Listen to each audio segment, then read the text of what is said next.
Évangile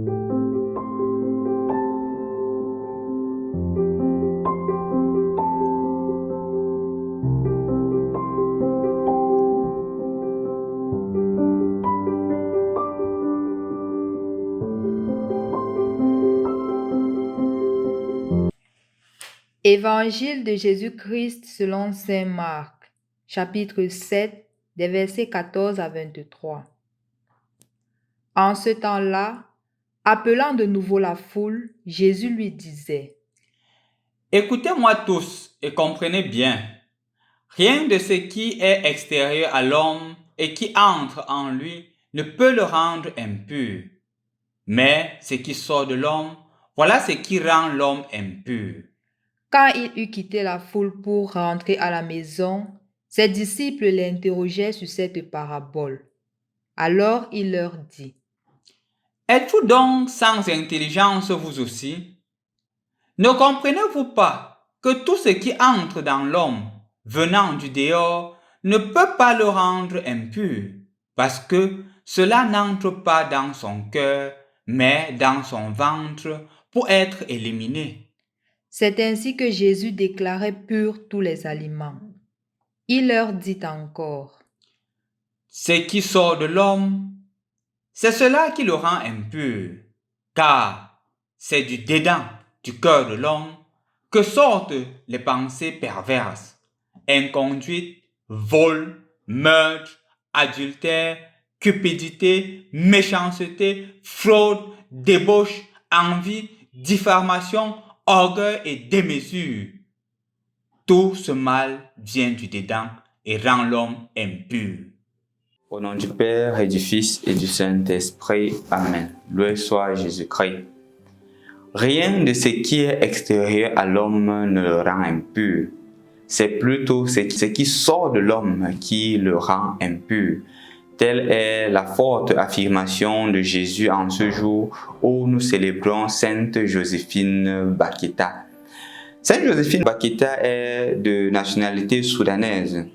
Elle a été capturée et vendue en esclavage. Elle a été esclave et on sait l'atrocité que subissent les esclaves. Il n'est point besoin ici de le rappeler parce qu'on pourrait un instant s'imaginer, ou du moins on pourrait commencer à s'imaginer combien une esclave, en plus femme, souffrait à cette époque. Comment elle était instrumentalisée, comment elle était chosifiée à la limite. Et Joséphine Bakhita a subi toutes ces atrocités-là. Mais il fut un moment où une famille italienne l'a retirée de cette situation. Une famille italienne l'a libérée de cette servitude-là. Non seulement en la libérant de cette servitude-là, lui a permis de devenir chrétienne. Non seulement en devenant chrétienne, elle a même embrassé la vie religieuse. Et elle a embrassé la congrégation des Canossiennes, des filles canossiennes, où elle est morte au sein de la congrégation comme religieuse et aujourd'hui elle est célébrée comme sainte. Ce qui est davantage marquant dans la vie de Joséphine Bakhita, c'est le fait d'avoir compris que tous les hommes, ou du moins toutes les races, n'étaient pas les mêmes. Étant prise comme esclave par des Européens, d'une manière particulière par des Italiens, elle pourrait avoir l'idée de penser, ou du moins elle pourrait être tentée de penser que tous les Italiens étaient mauvais. Mais elle s'est rendue compte que en fait sa libération vient des Italiens. Donc d'une certaine manière, il y a un groupe d'Italiens, ou du moins un Italien qui se comporte mal, et il y a un autre qui se comporte bien à son égard. Comme pour faire comprendre que ce n'est pas la nationalité qui fait de la personne ce qu'elle est, mais c'est la personne en elle-même qui décide de faire son choix. C'est pour cela que Jésus dit rien de ce qui est extérieur ne rend l'homme impur, c'est ce qui est intérieur. C'est le choix que l'homme fait et l'acte qu'il pose qui décide de ce qu'il est réellement. De ce fait, chers frères et sœurs dans le Christ, je voudrais aborder une chose qui m'est tout à fait spéciale. Il y a parfois des choix que nous faisons ou des décisions que nous prenons sur des bases extérieures. Par exemple, lorsque je me dis que non, les Européens nous font du mal, les Américains nous font du mal, les Camerounais nous font du mal, les Tchadiens nous font du mal, les Ivoiriens nous font du mal, les Rwandais nous font du mal, les Congolais nous font du mal. On se met à réduire toute une nation et à juger toute une nation sur la base de la nationalité. Comme si quelqu'un avait choisi sa nationalité, comme si quelqu'un avait choisi d'où il était né, comme si quelqu'un avait choisi comment est-ce qu'il devait être né, comment est-ce qu'il devait naître.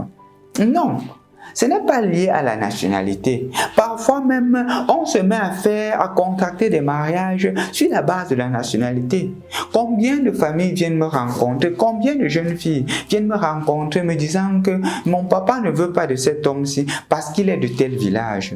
Ou peut-être certains garçons viennent me voir et me disent on ne veut pas de moi dans cette famille parce que je suis de tel village, parce que je suis de tel pays, parce que je suis de telle nationalité. Et je me dis, nous sommes en train de suivre Jésus. Jésus était-il français?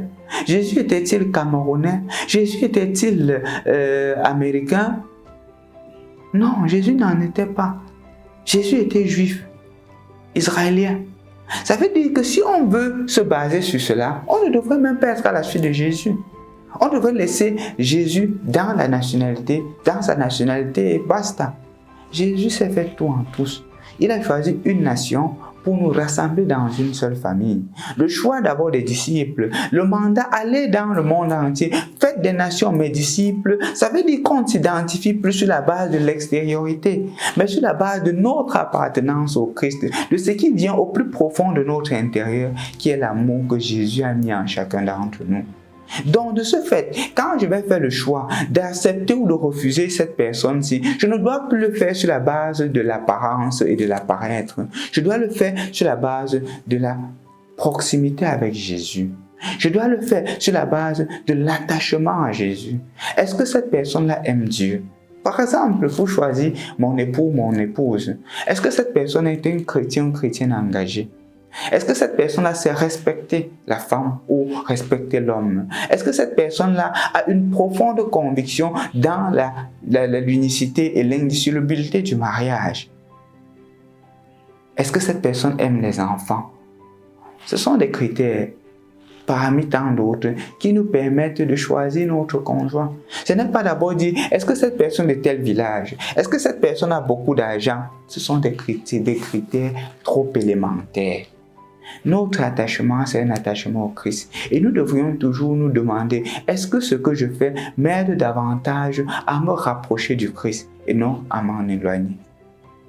Aujourd'hui, mon frère, cherche à voir dans ta relation avec tes collègues de service, dans ta relation avec les autres personnes, demande-toi quels sont les critères qui t'amènent à être proche ou loin de l'autre. Ce sont des critères superficiels ou des critères fondés dans la relation vraie, dans la relation sincère. Au nom du Père et du Fils et du Saint-Esprit.